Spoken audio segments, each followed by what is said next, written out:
it should be. I'm just saying. No, I agree that it's broken. The best approach until we do that is maybe just put a Holter monitor on day one.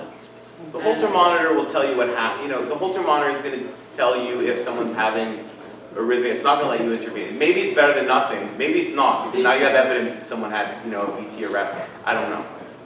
But yeah, we should be monitoring. I agree with you. We should be monitoring patients from time 0, Right. real time, because that's when they need it the most, right? When you come in with the chest pain, it's the first 24 hours. It's not the following second group of 48. But you know it doesn't happen. I know it doesn't happen, but I think we have So to try to make it should happen. choose something second best. But getting long range RDR, where I didn't see that. It's in that other.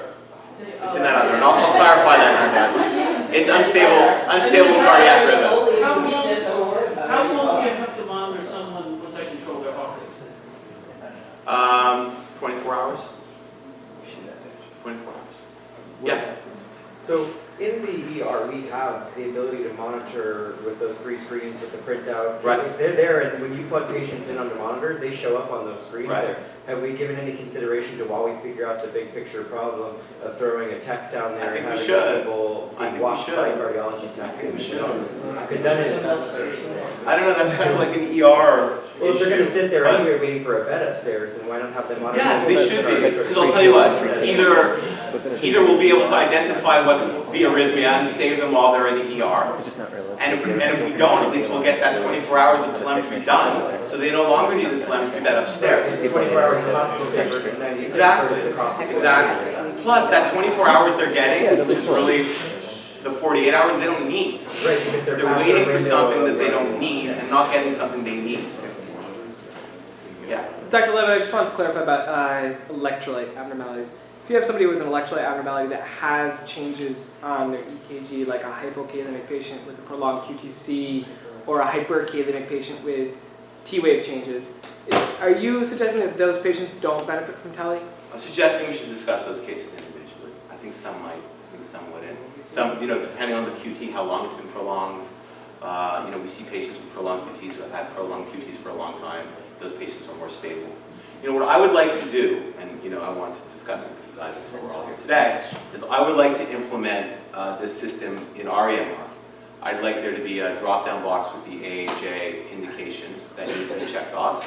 And I'd like there to be a box, an other, where if you wanted some of the telemetry and you don't feel, like maybe in that case, that the criteria meet it, that you'll call the cardiologist on call. And we'll talk about the case. Much like if there's an antibiotic that you need to order, you know, we have this in medicine, I don't know if you have this in ER, there's certain antibiotics that if we need to order, we need to call ID. I want to do that with telemetry, okay? Yeah. A lot of the patients that get admitted to tele, they stay there for much longer than what you're saying indicates. So Yes. why not have it in order that if it's a 48-hour We're going. recommended, then it goes We're going. 48 hours, and then Yeah, but drop you need off to. if you need to renew it. Do you need to have that? Because I don't know, the other study I showed you, I kind of glazed over the second part of it. But what they showed is that they instituted the changes, but they didn't have that second piece. We have that second. So it's there. So their compliance initially was excellent. Oh, sorry. And then nursing calls. So initially, they were able to decrease compliance from 65 to 81, but it fell to 13% after 48 hours. They didn't have that backstop you're talking about. So we need that backstop too. So there'll be a telemetry order, and when you click off which indication it is, there'll be a timed component to it, depending on which category it falls in, to say 24, 48 hours, or indefinite. And as that order comes to an end, you know, we're going to create a system where the nurse and the physician talk, or the attendant. There's going to be a way to remind you that you know, okay? But there needs to be an end, otherwise it's not going to work. There is a field in our EMR that asks for a telemetry period. Will we don't have to fill it out. But it's not a yes or no. But it's not a block. It's not like a block. Other concerns? So, Yeah. the only thing I'd like to point out is that the studies that you cite occurred in hospitals that are very well functioning, excellent nursing staff. Not exactly the case for our hospital. So I think that's one of the reasons why a lot of these patients get inappropriately admitted to tele, right? So I don't know if those same results would happen in our hospital. It would be interesting to see. It will be. It But will I be. mean, Eden, I think the exact reason why you say that we're putting on telemetry is exactly the reason why you should not put these patients on telemetry. Because as he clearly stated in this great talk, is that patients who get telemetry don't get as intensive nursing care. And if anybody's around with me and I say, why is patient on telemetry? It's like, oh, well, you know, they're a little hypotensive. Telemetry does not equal monitor. It's a very much non-equal sign. And the story I usually say is when I was an intern on the floor, I was rounding on a patient on telemetry service who was dead. You know, I walked into the room, he was in straight out cardiac arrest, and he was on telemetry. He had some sort of PA, maybe alarm went off, maybe he was fatigued, maybe he had just COVID a minute and a half before I walked into the room, probably not. And telemetry does not equal monitor. So your unstable patient, putting them on telemetry doesn't do anything to the patient, and as he may, it may even be worse for that patient. Yeah.